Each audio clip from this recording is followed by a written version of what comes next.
আসসালামু আলাইকুম, আশা করি সবাই ভালো আছেন। প্রতিদিনের মতন আজকেও 4টা বাজে উঠলাম, ঘুমিতে না রোডি বই বললাম আত্মুখ দিয়ে সেহরি খাওয়ার লগে আর খাওয়া দাওয়া শেষ করার পরে ফজরের আজান দিল, নামাজ কালাম শেষ করে বাসায় একটু ঘুমতেছিলাম। এরপর চলে এলাম ডিউটিতে। আওয়ার পর প্রথমে চেক করলাম যেন প্লেয়ার রুমের কি অবস্থা, ঢুকে দিয়ে যেন মাসাল্লাহ সবকিছু ঠিকঠাকই আছে, এদিকে কোনো কাজ করার দরকার নাই। চলে এলাম গোসলখানার দিকে, আর গোসলখানার ভিতরে ঢোকার পর দেখে যে এ জায়গায় সবকিছু ঠিকঠাকই আছে, কোনো কাজ করার দরকার নাই। এই জন্য আর কোনো জায়গায় কোনো কাজ কাম না করে চলে এলাম সোজা ডাক্তার রুমের দিকে। ডাক্তার রুমের ভিতরে ঢোকার পর দিয়ে বলদিয়ার বাস্কেটের ভিতরে কয়েকটা ওষুধের প্যাকেট ট্যাকেট আছে, প্রথমে এটা চেঞ্জ করে দিলাম। এরপর কাজ কাম শেষ করে বই বই অপেক্ষা করতেছিলাম কোন সময় আজান দিবে। জিমের দিকে যাওয়ার দরকার নাই, কারণ ওদিকে জিম টিম কেউ করে না রোজার ভিতরে, এই জন্য বই বই অপেক্ষা করতেছিলাম। আর আজান দেওয়ার পরে চলে এলাম মসজিদে নামাজ পড়ার জন্য। আর দুপুরের নামাজের পরে ডিউটি শেষ করে চলে এলাম বাসায়। আইয়ে প্রথমে আইলাম ফ্রিজের দ্বারে, কারণ ফ্রিজের ভিতরে একটা মুরগা দিয়েছিল, ওই যে কোম্পানিতে হাত দিয়ে এই মুরগাটা ভিজাই দিতে হবে, কাটে কুটে রেডি করে এবার পাক শাক করতে হবে রাত্রে সেহরি খাওয়ার জন্য। যাই হোক, গরম পানির ভিতরে ভিজাই দিলাম আর ডলা দিয়ে কিস্টারও ছাড়াই দিলাম যাতে তাড়াতাড়ি করে ভিজে যায়, কারণ আসরের নামাজের পরে পাক শাক কমপ্লিট করতে হবে। এবার বাসার ভিতরে ডিউটি ড্রেস করলাম আর চলে গেলাম গোসল দেওয়ার জন্য। আর গোসল টোসল দিয়ে আইয়া মুরগির কাছে আই দিয়ে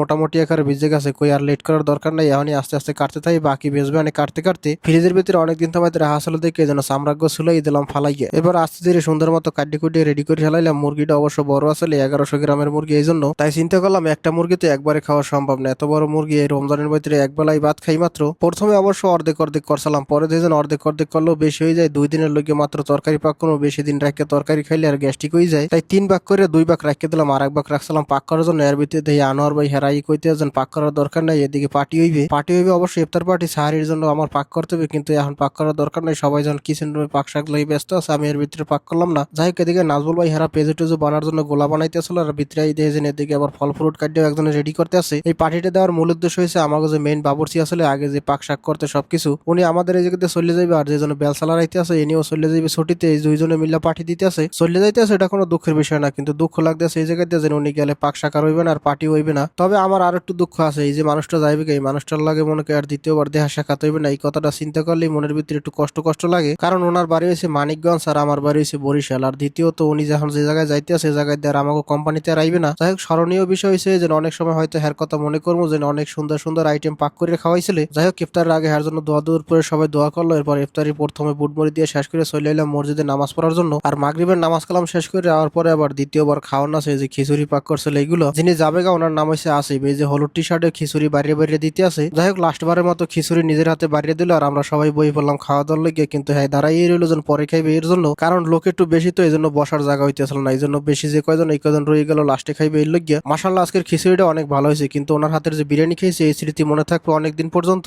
যাই হোক, খাওয়া দাওয়া শেষ করে বাসায় আস্তে আস্তে ভিজাইতে আসলাম কালকের ইফতারির জন্য বুট। বুট যেহেতু 3 পদের, এই জন্য 1 চামচ করে ভিজাই দিলাম 3 চামচ। যাই হোক, বুট টুট ভিজাই দিয়ে কিছুক্ষণ পর চলে এলাম মসজিদে এশারের নামাজ পড়ার জন্য।